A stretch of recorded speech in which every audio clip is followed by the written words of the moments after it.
Claw machines are a well-known game amongst arcades and amusements, with the first ones being introduced all the way back in the 1890s. Today, I'll show the insides of a claw machine from looking into the brain of the machine, showing off the grabbing mechanism of the claw, and most importantly, offering you tips on how to increase your chances of winning.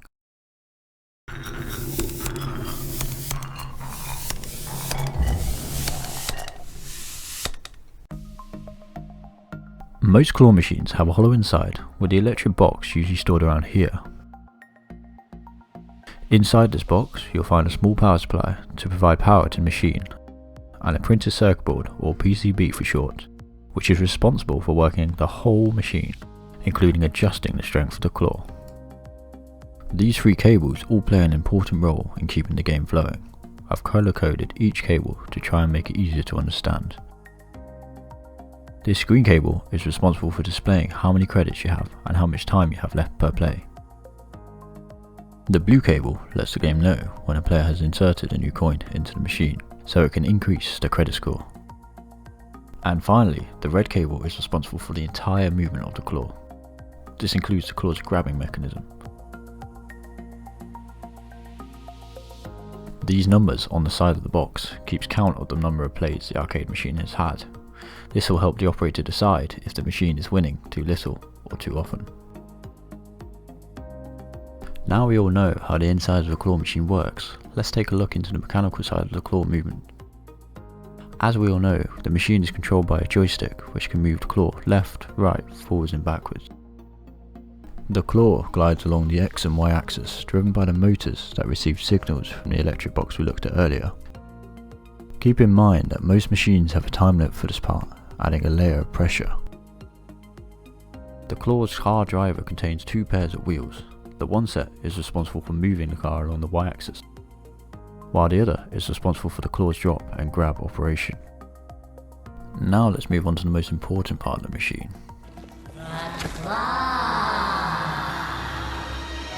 Every claw is similar to one another, with the only variables usually being the size of the claw or the number of arms a claw has. Inside every claw, you'll find a coil along with a place to house it. You'll also find an electromagnetic plunger, which is super important and has the role of opening and closing the claw. And finally, you have the claw arms, which of course are responsible for gripping the toy.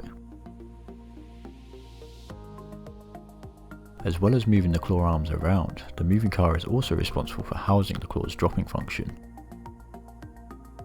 When the drop button is pressed, the spools spin, releasing tension on the cable. When the tension of the cable is at its lowest point, the idler arm moves, tripping the micro switch, telling the claw to energize the coil, which then closes the claw shut. The coil energizes itself by wrapping itself around the electromagnetic plunger, giving the claw strength to try and hold on to the prize.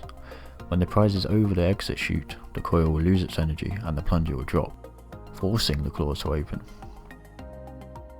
It is well known that most claw machines today rely on luck to win, which unfortunately is mostly true.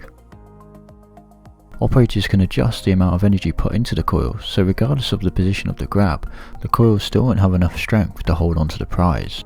When you're next testing your luck with this claw machine, try these tips to help increase your chances of winning. The best way to increase your chances of winning is by filling the claw so the toy is touching the bottom of the plunger. The higher the plunger is, the more strength the coil will give holding it in place. If the toy is too big for the claw, then the close won't be as strong and the toy will easily fall. Also, check the tip of the claw to see if it has any grip.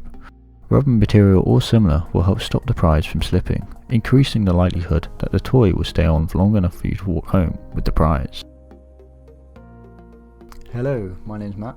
I hope you've enjoyed the video and found it informative. If you're interested in looking at the claw machine in further detail, you'll find it on my Patreon. The link will be in the description. This video took over 3 weeks to make, so any support on the video will be much appreciated.